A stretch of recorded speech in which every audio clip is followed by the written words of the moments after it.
എടിയേ എടിയേ എന്താ മനുഷ്യ രാവിലെ തന്നെ ഒന്ന് തൊള്ള തുറന്ന് അലർന്നേ? പൂമുഖത്തേക്ക് ഒരു ബ്ലാക്ക് ടീ. നിങ്ങൾ പത്രം വായിച്ച് ചായ കുടിച്ചോണ്ട് ഇവിടെ ഇരുന്നോ?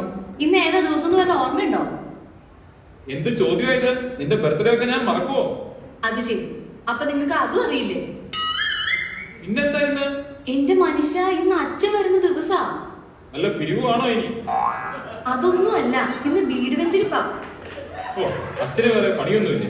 ഒരു അവധി ദിവസം കിട്ടിയത് ഇങ്ങനെ പോയല്ലോ. ദേവദൂഷണം പറയാതെ മനുഷ്യ, നമ്മളോ പ്രാർത്ഥിക്കുന്നില്ല, നമുക്ക് വേണ്ടി അച്ഛനെങ്കിലും പ്രാർത്ഥിക്കട്ടെ. ആ, എന്തെങ്കിലും ആകട്ടെ. ആ കുരുത്തക്കെട്ടവന്മാരൊന്നും ഇതുവരെ എണീറ്റില്ലേ?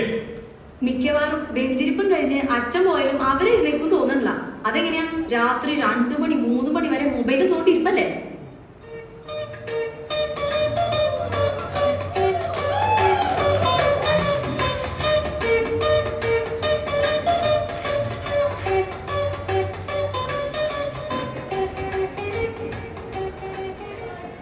സമയം 12 മണി ആയതേ ഉള്ളല്ലോ. സാറൊന്ന് നേരത്തെ ആണല്ലോ. വെറുതെ ഇവിടെ തലയും ചൊറിഞ്ഞോണ്ട് നിൽക്കാണ്ട് ബാക്കിയുള്ള എന്നെ കൂടെ എണീപ്പിക്കേ. എന്നിട്ട് പോയ മുറിയൊക്കെ വൃത്തിയാക്കിയിട്.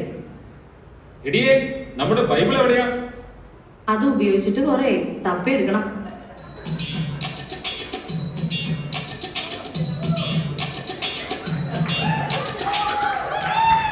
എല്ലാവരോടുമായിട്ട് പറയാം, വേഗം ബൈബിള് തപ്പിയെടുത്തോ.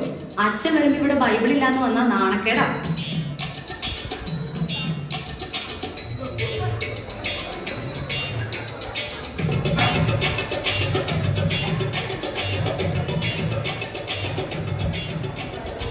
എടി, നീ ആ അപ്പുറത്തെ ശാന്തമ്മയുടെ വീട്ടിൽ പോയിട്ട് ബൈബിള് വാങ്ങിക്കൊണ്ട് വന്നേ. എന്തിനാ അമ്മ ശാന്തി ആന്റിയുടെ വീട്ടിൽ പോകുന്നത്? ഞാൻ മേരി ആന്റിക്ക് ഘർസലി ആത്തി ഹൂം. കഴിഞ്ഞ ആഴ്ച അവരുടെ പട്ടി നമ്മുടെ പൂച്ച ഓടിച്ചെന്ന് പറഞ്ഞ് ഞാൻ വഴക്കുണ്ടാക്കിയില്ലേ? അന്ന് പുറത്തു പറയാൻ കൊള്ളത്തൊക്കെ ഞാൻ അവളെ വിളിച്ചതാ. മാത്രമല്ല, അവളുടെ സ്വഭാവം മോശം. നീ വേഗം പോയിട്ട് ശാന്തമ്മയുടെ അടുത്തുനിന്ന് വാങ്ങിട്ടോ.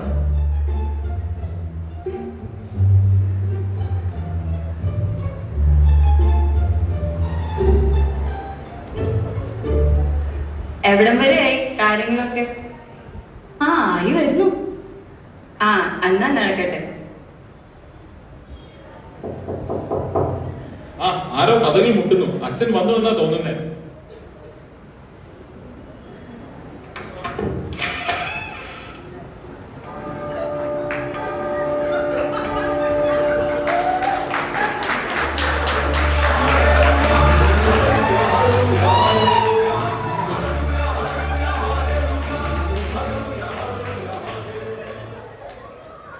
ഈശോമിശിഹായ്ക്ക് സ്തുതിയായിരിക്കട്ടെ.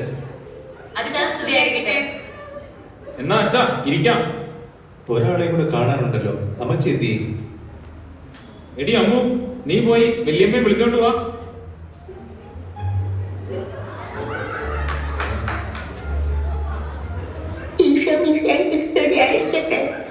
സ്തുതിയായിരിക്കട്ടെ. മൈക്കിളെ, കുറച്ചു നാളായല്ലോ പള്ളിയിലേക്കൊക്കെ കണ്ടിട്ട്. ഒന്നും പറയണ്ട അച്ഛാ, ആകപ്പാടെ ജോലി ഇല്ലാതെ കിട്ടുന്ന ഒരു ദിവസം ഞായറാഴ്ച. അന്ന് രാവിലെ പള്ളി പോയ അര ദിവസം പോക്കാം. ഞായറാഴ്ച കുർബാന കടവുള്ളതാണെന്ന് അറിയില്ലേ? അച്ഛ, കടത്തിന്റെ കാര്യം പറഞ്ഞപ്പോഴാ അപ്പുറത്തെ വീട്ടിലെ മേരി ഞങ്ങളുടെ അടുത്ത് നിന്ന് 1000 രൂപ കടം വാങ്ങിയിട്ട് ഇതുവരെ അവള് തിരിച്ചു തന്നിട്ടില്ല. എന്നും അവിടെ പോയി തെറി വിളിക്കാൻ എനിക്ക് വയ്യച്ച. ആ കടമല്ല, ഞായറാഴ്ച കുർബാന നന്നായി ഒരുങ്ങി പങ്കെടുക്കണം എന്നാണ് ഉദ്ദേശിച്ചത്. അച്ഛൻ ആ പറഞ്ഞത് നേരാ. ഈ ഇടവകയില് ഏറ്റവും നന്നായിട്ട് ഒരുങ്ങി വരുന്നത് ഞാനാ. എടാ മോനെ, നിന്നെ പള്ളിയിലോട്ടൊക്കെ കണ്ടിട്ട് കുറെ നാളായല്ലോ. ലാസ്റ്റ് എന്താ വെച്ചാ പള്ളി ഫുഡ് ഉണ്ടായിരുന്ന ഓണത്തിനല്ലേ? ആ, എന്നാ വന്ന് ഓണത്തിന് മാത്രം പ്രത്യക്ഷപ്പെടാൻ നീ ആരാണ്? മാവേലി. നിന്റെ കാര്യം എങ്ങനെയാടി? ഇൻട്രസ്റ്റ് ഇല്ലാത്തോണ്ടല്ല അച്ഛാ, ഭയങ്കര തിരക്കാ. രാവിലെ ബാഡ്മിന്റൺ ക്ലാസ്, ട്യൂഷൻ, പിന്നെ വൈകുന്നേരം ഡാൻസ് ക്ലാസ്. ഒട്ടും സമയമില്ല. അപ്പൊ ചുരുക്കി പറഞ്ഞ ഇതിനിടയ്ക്ക് ഒഴിവാക്കാൻ പറ്റുന്നത് പള്ളിയും കുർബാനയും മാത്രമാണെന്ന് അർത്ഥം. അപ്പൊ നീയോ? അച്ഛൻ ഞാൻ പള്ളിയിൽ വരാറുണ്ട്, അച്ഛൻ കാണാത്ത. അങ്ങനെയാണെങ്കിൽ അടുത്ത ആഴ്ച മുതൽ നിന്നെ പള്ളി മുമ്പിൽ കണ്ടോണം. മക്കളെ, ഈ കുർബാനയ്ക്കും സൺഡേ സ്കൂളിലൊക്കെ നമ്മുടെ ജീവിതത്തിൽ വലിയ പ്രാധാന്യമുണ്ട്. അങ്ങനെ പറഞ്ഞു കൊടുക്കച്ചാൻ. ഞാൻ പറഞ്ഞ ഇവർക്ക് ഒരു അനുസരണയില്ല. അതിന് നിങ്ങളല്ലേ ഞായറാഴ്ചയും വരാറുണ്ടോ? ഇല്ല അച്ഛാ, സൗകര്യത്ത് വരുമ്പോഴൊക്കെ വരാറുണ്ട്. കുടുംബ പ്രാർത്ഥനയെങ്കിലും ഉണ്ടോ? അതങ്ങനെയല്ല അച്ഛാ. വർക്ക് കഴിഞ്ഞു വന്ന് ഇതിനൊന്നും സമയം കിട്ടില്ല. പിള്ളേരുടെ കാര്യമാണെങ്കിൽ ട്യൂഷൻ ഇല്ലാതെ അവരെ എവിടെ എത്തിക്കാനും പറ്റില്ല. അച്ഛാ, ട്യൂഷൻ മാത്രമല്ല, എൻട്രൻസ് കോച്ചിങ് കൂടെ ഉണ്ട്. എന്റെ മക്കളെ, നിങ്ങൾക്ക് ഇതിനിടയ്ക്ക് ഭക്ഷണം കഴിക്കാൻ സമയം കിട്ടാറുണ്ടോ? ഭക്ഷണം മുടങ്ങിയാലും കുളി മുടങ്ങിയാലും ട്യൂഷൻ മുടങ്ങാൻ പാടില്ല. അതാണ് ഇവിടുത്തെ റൂൾ. എന്റെ ദൈവമേ, ഇതിലും നല്ലത് പോകാണ്ടായിരുന്നു.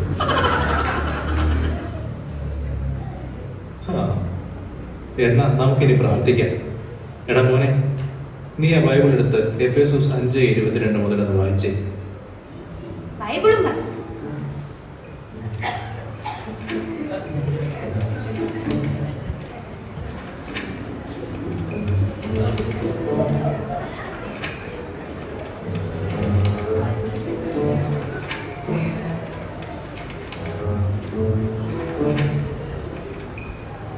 ഓ, കഷ്ടപ്പെടണ്ട, ഞാൻ തന്നെ പറയാം. മക്കളെ, ഇപ്പോൾ നമ്മൾ കൈത്താക്കാലത്തിലാണല്ലോ. കൈതക്കാലം ഇപ്പൊ മഴക്കാലല്ലേ? മിണ്ടാതിരിടാ. മിണ്ടാതിരിക്കാൻ പറഞ്ഞിട്ട് കാര്യമില്ല. വേദപാഠത്തിന് ഭയപ്പെടാതെ ട്യൂഷന് വിട്ടു കഴിഞ്ഞാൽ അവരിതൊക്കെ എങ്ങനെ അറിയും? കൈത്താകാലം എന്നാൽ വിളവെടുപ്പിന്റെ കാലം എന്നാണ്. നമ്മളിൽ നിന്ന് ദൈവം ഫലം ആവശ്യപ്പെടുന്ന കാലം. എന്നാൽ നമ്മളോ ഇന്ന് ലോകത്തിന്റെ ഫലങ്ങളുടെ പുറകെയാണ്. ഞായറാഴ്ചയും പറ്റപ്പോഴൊക്കെ നിങ്ങൾ കുർബാന കൂടാൻ പള്ളി വരണം. പിന്നെ കുടുംബ പ്രാർത്ഥനയും മുടക്കരുത്. ഇതൊക്കെ പറ്റുന്ന കാര്യമാണോ അച്ഛാ? ഇതൊക്കെ നമുക്ക് പറ്റണം. ദൈവത്തിനായിരിക്കണം നമ്മുടെ ജീവിതത്തിൽ ഒന്നാം സ്ഥാനം. ഇവിടെ നമ്മൾ ഉണ്ടാക്കുന്ന പേരും പെരുമയും ഒന്നും മരിച്ചാൽ നമുക്ക് കൊണ്ടുപോകാൻ പറ്റത്തില്ല. മക്കളെ ദൈവത്തിലേക്ക് നയിക്കേണ്ടതും മാതാപിതാക്കളുടെ ഉത്തരവാദിത്വമാണ്. ഇനി നിങ്ങളെല്ലാം സ്ഥിരമായി പള്ളിയിൽ കണ്ടേക്കണം. ഞങ്ങൾക്ക് തെറ്റ് പറ്റിപ്പോയ അച്ഛാ, ഞങ്ങൾ മനസ്സിലാക്കുന്നു. ഇനി മുതൽ ദൈവത്തിനായിരിക്കും ഞങ്ങളുടെ ജീവിതത്തിൽ ഒന്നാം സ്ഥാനം. ഞായറാഴ്ച കുർബാന ഞങ്ങൾ മുടക്കത്തേയില്ല. കുടുംബ പ്രാർത്ഥനയും മുടക്കില്ല അച്ഛാ. Praise the Lord. ഇന്ന് ഈ കുടുംബത്തിന് രക്ഷ കൈവന്നിരിക്കുന്നു.